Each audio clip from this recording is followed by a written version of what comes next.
You're listening to Civic Media. You can tune into any of our live shows on any radio station across the state with the Civic Media app. Find us in your phone's app store and listen anytime, anywhere.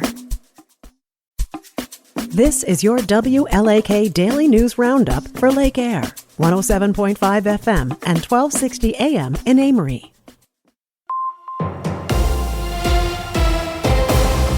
For WLAK News, I'm James Kelly.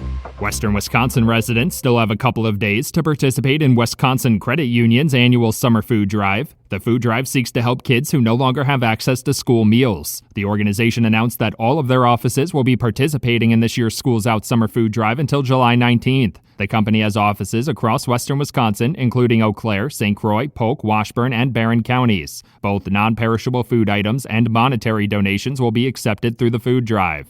Washburn County will make an effort to purchase a piece of real estate for a new county jail. The county's ad hoc jail project committee recently approved the decision to extend the offer after months of searching for a suitable location. The Wisconsin Department of Corrections had previously informed the county that the current jail in Shell Lake no longer met the agency's requirements, specifically its lack of secure access to the courtrooms and capacity. Washburn County elected to build a new jail at a new site rather than expand the Shell Lake facility.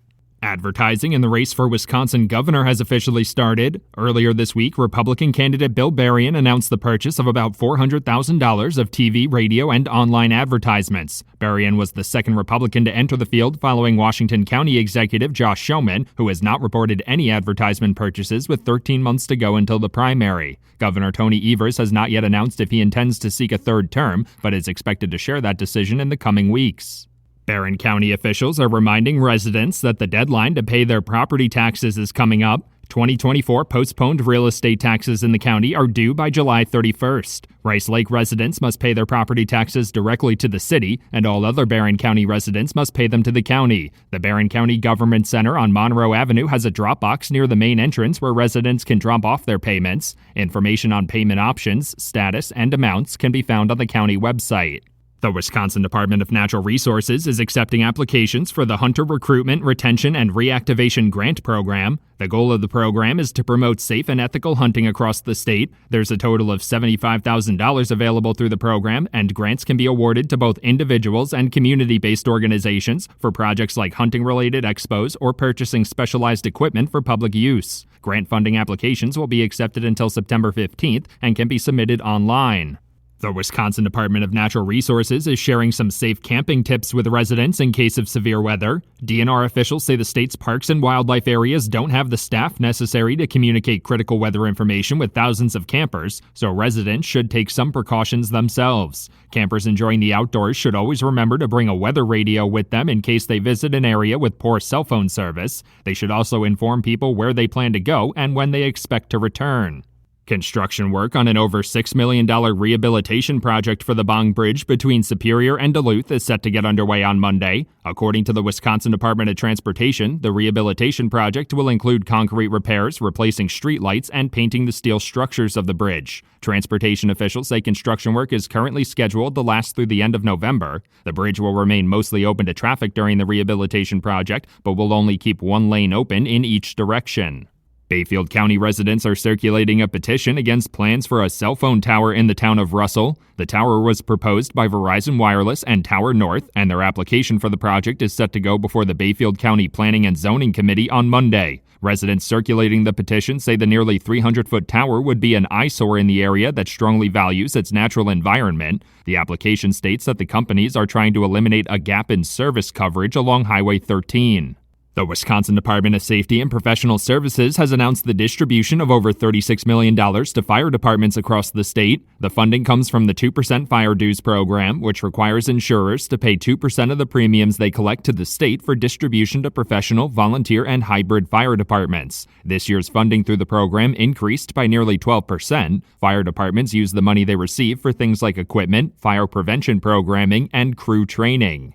The Wisconsin Department of Natural Resources is once again urging residents to ride their ATVs and UTVs responsibly as they see increased fatalities again this year. According to DNR data, there have already been 21 fatal crashes this year, a similar pace to last year when 40 were recorded. The state saw just 21 fatal crashes in 2022 and 32 in 2023. DNR officials say increased use of the vehicles has contributed to the increase in fatalities, as well as the overall number of crashes, injuries, and citations issued.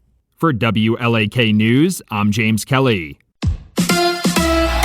Brewer baseball tonight. Hi, I'm Mike Clemens with sports. The second half of the baseball season getting underway as the Brewers open a 3-game series on the road against the Dodgers. Quinn Priester from Milwaukee against the Dodgers' Tyler Glasnow. At the start of the season, manager Pat Murphy was struggling to find starting pitchers. Now he's got Freddie Peralta, Brandon Woodruff, Jacob Mizorowski, Brewers catcher Eric Haas. Yeah, I was joking with Murph about that, to where we were to start, or we were just looking for innings anywhere we could find them. And we had a lot of young guys come up and throw some very meaningful and really good innings for us. And getting these guys back who we kind of planned to be in the clubhouse in the first place. They haven't broken stride. They've joined us, and they've done nothing but put up zeros for us. They're a big factor with why we're winning. NBA, Damian Lillard agreeing to a 3-year contract to return to Portland in a deal worth $42 million.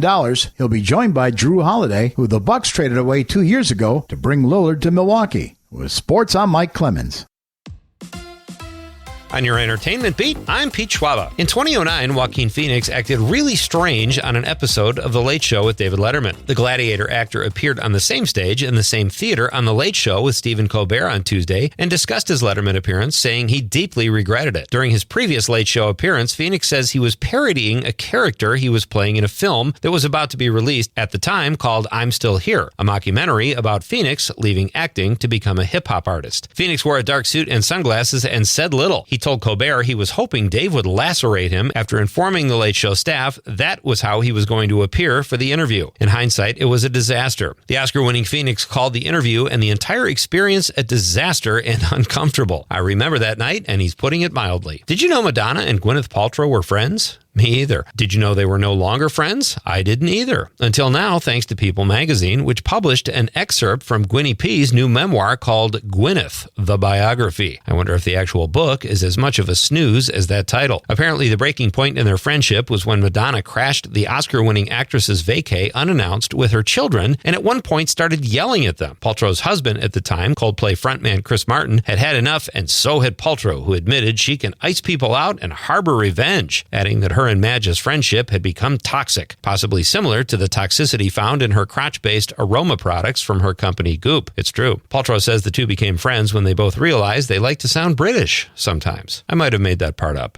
but it's true. I Know What You Did Last Summer leads the way of new releases this coming weekend. If you're in the mood for nostalgia, you can bring the kids who might enjoy an updated take on one of your favorite thrillers from the mid-90s. The film will provide a nice bridge between Superman and the next big expected blockbuster release when Fantastic Four drops next week. I Know What You Did Last Summer is pulling in not so terrible for a teen thriller movie 50-ish on Rotten Tomatoes. There are already some good family films out there like How to Train Your Dragon and Lilo and Stitch, and you might want to take a look as this week's new release on the family front is The Smurfs and only drawing 22% on Rotten Tomatoes. A24's Eddington also hits theaters this weekend. The film stars Joaquin Phoenix and Pedro Pascal as a sheriff and mayor who face off in a small town in New Mexico. The film is nabbing a 67% on Rotten Tomatoes and might be worth a look based on cast alone. Let's go to the movies. For more showbiz fun, tune in to Nightlight with me, Pete Schwaba, weeknights from 6 to 8 p.m. on the Civic Media Radio Network. I'm meteorologist Brandon Bormans. A nice day to be outside with a mix of sun and clouds, a high near 73. For tonight, scattered showers and thunderstorms developing, lows in the lower 60s. Will dry out this weekend, a high of 77 Saturday, 79 on Sunday. Right now, it's 60 degrees. That's your WLAK Daily News Roundup from Civic Media. Subscribe to this podcast on Spotify, Apple, or wherever you find your podcasts. Find more news at lakeair.radio. The national news cycle never stops, but it can be hard to find news about your local community. Civic Media is dedicated to providing quality local and state news coverage across Wisconsin. With the Civic Media app, you can get notifications about local stories that matter to you and your community. Find the free Civic Media app in your phone's app store and choose notifications from the menu to tell us what kind of news you want to hear about.